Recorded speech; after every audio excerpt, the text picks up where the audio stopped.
I'm cheersing with a big boy today. Yes, we are. If this is not your reminder to drink your friggin' water, I don't know what is, okay? This is a friggin' leader. Cheers, everybody, to drinking your water and hydrating. Cheers. I'm actually a little behind on the time on this, but that's okay. By the time I'm done filming today, we will be done because I always cheers you guys. This is a new segment where I go on Reddit and people confess things, seeking advice, and I'm gonna give my advice. Not that I think I should, but this is WWJD. No, not Jesus. What would Joce do? And I'm gonna give my advice on what I would do if I was in that situation. PSA, don't take this advice. This is not legal advice. This is just, what would I do? And honestly, what the hell do I know? I have a fat fetish and it is ruining my life. Yep, you heard the title right. I have a fat fetish that involves being fat. I don't know what to do because I know I'm destroying my health, but it's a turn on to me. Throughout my life, I was a skinny girl until I started working and being able to eat out more with my money during my late teens. I'm 20 now, and I'm 5'2" and 314 pounds, and I purposely gained all my weight on purpose. Now I'm scared to even go to the doctor because I'm scared about what I might find out about myself. I've tried to force myself to lose weight, but I always end up failing because I'm deep down happy with my size.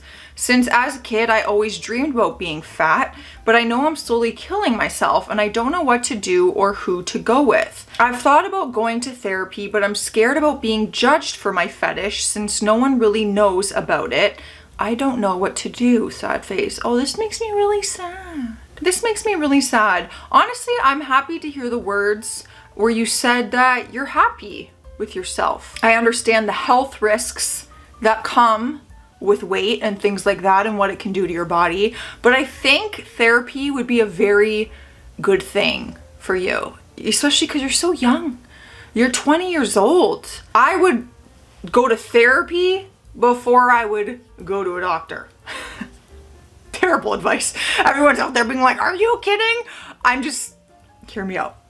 I think therapy might do some good for the mental health, which I think is very important. It might give you a different perspective.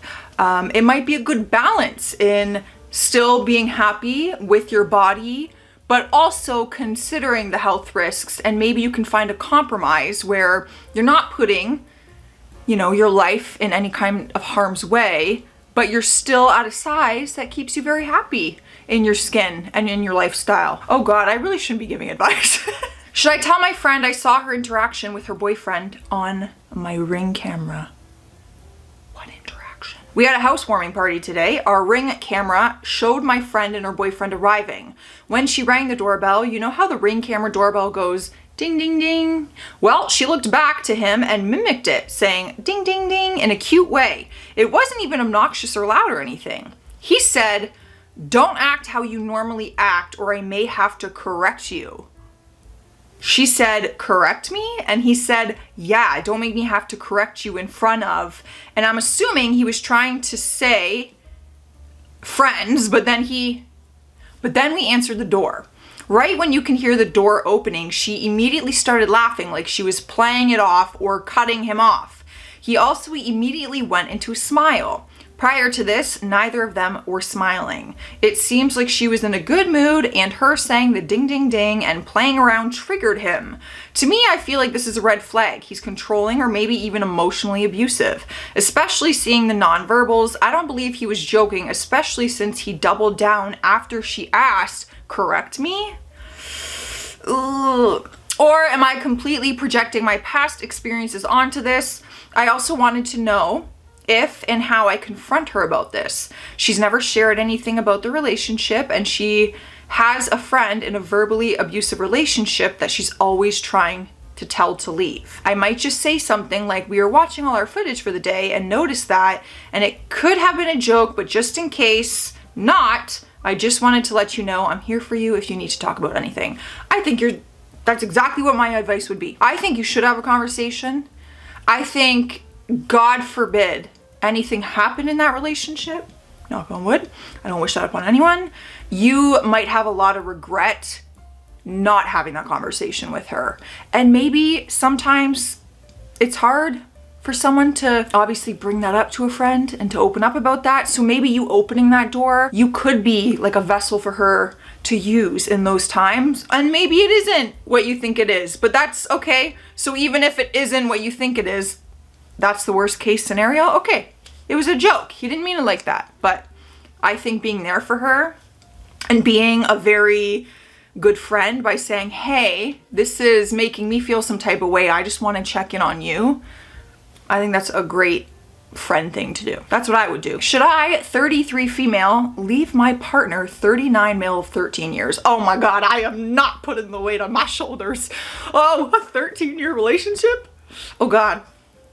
I'm not gonna answer this one. I do not want to be held responsible for this breakup. Quick recap. My partner lied to me for 9 years. Oh. And kept a child he had with someone else hidden. I found out February of this year. Oh, okay. We have been trying to work things out and rebuild the trust that has been lost. He knows I don't trust him one bit, but he has been trying to get what we once were. So it turns out the person he has this child with is his ex-wife. I say ex loosely since they are not officially divorced, which is something fairly common where we are. Oh, so you're not married. He's still technically married? I hadn't pushed for the divorce since I don't believe in marriage and never wanted to be married, but since I found out I want him to have a divorce, excuse me, pretty sure it has to do with my ego. The issue now is that I've asked him to start the divorce process maybe like 4 to 5 times since I found out about the child. He just told me today that he feels I'm forcing him or even manipulating him to do what I want if he wants me to stay. I have set some rules since I found out. Things like telling me when he sees his kid, or to not let baby mom go to his dad's house or treat her like family, which might be wrong of me, I don't know. So today, when he told me that he feels I'm manipulating him because I know he wants to stay with me, I felt hurt because I'm trying so hard to stay and work on our relationship because I know what he has been through and the struggles he's had to deal with. But if he feels I'm manipulating him, I don't think I should stay anymore. Wouldn't that make him hate me? I know I would feel some sort of hate towards someone if I felt they were manipulating me. We have 2 kids, 11 and 6, together, and I wouldn't want them to have to grow up feeling like their parents hated each other. Oh, this is just very sad. There's a lot of kids involved. There's a lot going on here. Truthfully, you will know more than anyone. I could give advice and be like, yeah, peace out. But it's like you truly know, and if in your heart you're feeling that I feel like I shouldn't stay anymore, I feel like trust your gut. I really do. I don't know. Obviously, we're only getting a very small part of the story, but off what I'm reading, it kind of sounds like he's not being very understanding as to 9 years of keeping a child hidden in that relationship. That's a big deal. We're not just gonna brush that under the rug and pretend that that's not a big deal. And he's still technically married. I feel like if your current partner of 13 years is saying, I would feel more comfortable now with the divorce in place, that like, you should be understanding of that rather than turning it again like Uno reverse card and manipulating, being like, well, you're manipulating me. I'm like, I don't know. I'm seeing some like red flags are popping up to me, but I'm only getting a gist of the situation. But I think you know in your heart what would be best for your relationship and for the kids. That's sad. I have divorced parents, so I get it. It's a big decision. How to deal with noise from neighbors' children. Ooh. Give me advice on this. I live in an upstairs flat. The family below me are beginning to make me feel stressed and interrupt any moment of peace that I have. Don't get me wrong, I understand children do make some noise. I have an 11-year-old son with ADHD. I have my own disorders and take medication, which makes me very sleepy. Ideally, I'd rest and relax somewhat during the day, but my neighbors are so loud that I can't. I'm having to depend upon emergency meds, more like diazepam, just to unwind. I presume their older child is autistic. It seems they only communicate by high-pitched screaming. This sound goes on from 7 a.m. to 9 p.m. at night. Their response is to shout to the child's name. They don't appear to leave the house. The noise is constant. They also have a toddler who's who stays awake and cries often during the night. I met the mother-in-law on my way out of the building who told me the neighbor is pregnant and will have another baby soon. Does anyone have any advice to cope with the noise? I try to be considerate. If I wanted to drown it out by covering with my own noise, my devices would be very loud, and I try to be considerate to the other families. It's affecting my health at this point. Do I try to have a word with them? I'm not sure what to do anymore. Man, that's a lot. Your health comes first, you know. I understand, like children gonna make noise, things like that. You can try to have a conversation with them and explain your health and your concerns and that you want to be considerate, and you know, you can try to start with the conversation. You never know. Maybe it could improve from there, but also if it's affecting your health, I would consider the option of moving. Like, I feel like your home, your environment every day, like, plays such a big part of your physical and your mental health, and that's very important. So maybe start with the conversation, see if anything improves, and then go from there. But I get it's easy to be like, just move, but it's a tough economy out there as well. So, you know, a conversation can't hurt. I would start there. This one is NSFW, not safe for work. Ooh, spicy. That means it's probably juicy. I didn't tell my boyfriend I was on the pill. What should I do? You should have told your boyfriend you were on the pill. I, female 18, have been on the pill since I was 16 to help me with my periods, but my boyfriend, male 19, and I recently did it for the first time, and then I felt sick a couple weeks later. We both had the thought that I could be pregnant, so I took a test and it was negative. And after telling my boyfriend, he was confused as to how. I explained to him that, was he not being protective? Why are you surprised? 1, not all unprotected intercourse leads to pregnancy, and 2, that I was on the pill, which I thought he knew because I take it every day and sometimes in front of him. This made him shut down and start questioning me on what else I've been hiding and saying he doesn't know if he can trust me anymore. What should I do to make him trust me again? I don't know. I don't know why I suddenly felt defensive about this, but it was like, you're both adults choosing to have the unprotected act of love. Why is that on you? That should be a conversation that both of you are having. I don't think it's your job to be like, oh, I have to tell him I'm on the pill. That should be a conversation between two people. He could ask, you know, are you on birth control? What form of protection are we going to use or not use? And what could come with that? I don't know. That's not on you. I understand. Like, I don't get what you're hiding. You're hiding the fact that you're taking medication that regulates your periods and also protects you from not getting pregnant.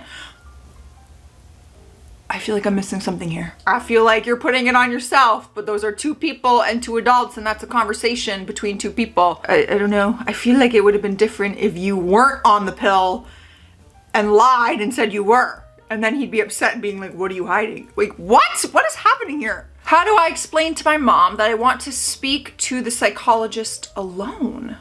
I need to say this first because it's important. I am an adult. That's good to know. That's important. My mental state isn't only affecting me, but also her and living together. So she feels that she has the right to go to the appointment with me. This is a very private matter for me that I don't even want to talk about at all in front of my parents. Now she is pissed at me because I said it clear that I want to go into the office alone.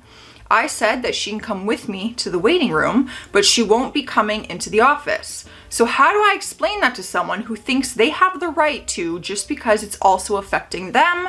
She's a good mom, but with some things like this, she isn't really thinking about it. I feel like all you can do is keep having the conversation, and maybe since it is affecting her also, you could do sessions alone for yourself and explain that I don't feel comfortable saying certain things in front of you, and therapy will probably benefit me more if I'm alone and I just feel safe enough to say things that I need to talk about to someone who's not you.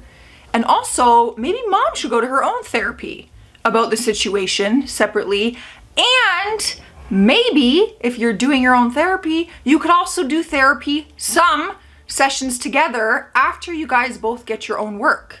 You know, I think that's great to get therapy on your own, since you're both affected in very different ways, different situations, and then come together with a therapist's help and figure out how to make it a better environment. I keep assuming my boyfriend will hurt me, and it hurts his feelings that I can't trust him. How do I trust him?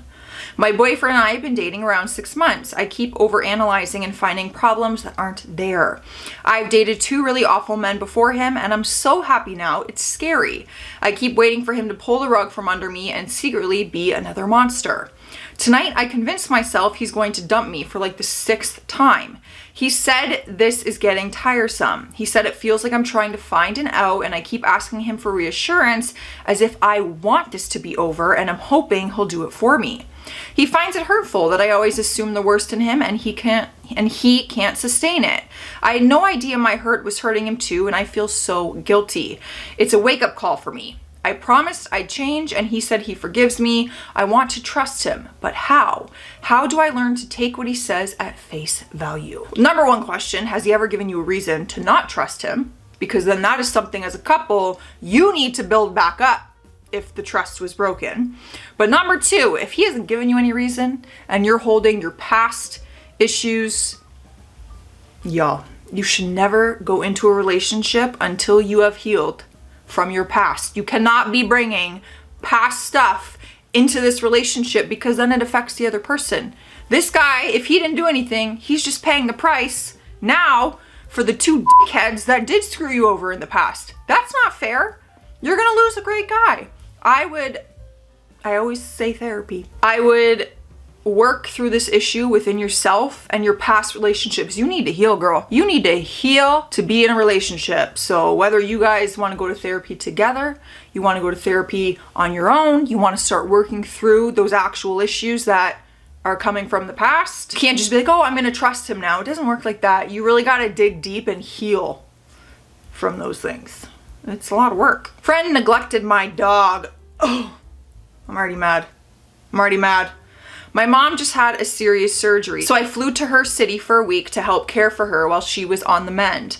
Before I left, I gave my friend the key to my apartment as he agreed to pet sit. He knows my dog well, and he seemed like the perfect choice since he lived nearby. If this dog passes away by the end of the story, I'm out of here. I'm out. I'm gonna be so mad. He also has a dog himself. When we became friends, we bonded over how much we both loved dogs. I just got back to town and came home to see my dog is just about skin and bones. It looks like he hasn't eaten since I left. I'm so distraught. I just fed him twice as much as I normally do and intend to keep double feeding him until he puts his weight back on. I just don't even know where to begin. My mind is in a million places right now. How could my friend not feed him? I just saw him so I could get my key back, and he told me how well behaved he had been. Maybe he fed him once or twice. I'm just baffled and horrified. My poor dog looks so bad. He must have been miserable since I've been gone. What do I do? How do I address my friend about this? How do I make this up to my poor dog? How do I accept that I left my dog in the care of someone who let him go a week with little to no food? Oh my God, my heart. I don't know. I'm a little like confused. Like, is this neighbor just ignoring the fact? Not neighbor, your friend. Are they ignoring the fact? Like, oh no, he was so well behaved. And maybe in his head, he's like, I totally forgot to pet sit this dog and actually take care of him all week. I have something in my eye. Or is there a bigger issue going on? Like, maybe you should take your dog to the vet and make sure there's actually not an underlying health condition. Maybe he was being fed, but the dog is sick. I don't know. I feel like I would go to the vet and get the dog checked out just to make sure that it's not just like little to no food happening and there's not a bigger issue. And then I would 100% be having a conversation, and I would rip the Band-Aid off, and I would just be straight. That's my freaking dog. And I'd be like, hey, this is what's going on. And I would also take notes from what the doctor said, and I'd be like, yo, I went to the doctor, okay? And what the hell happened when I was gone? So, and that's just because I'm so protective over my own doggy, so yeah. All right, guys, this was What Would Joce Do? If you guys want to see more of this, let me know. I'm out of here though, and like I said, take my advice at little to no value. I'm out of here. Stay classy out there. Stay sassy. I'll see you tomorrow.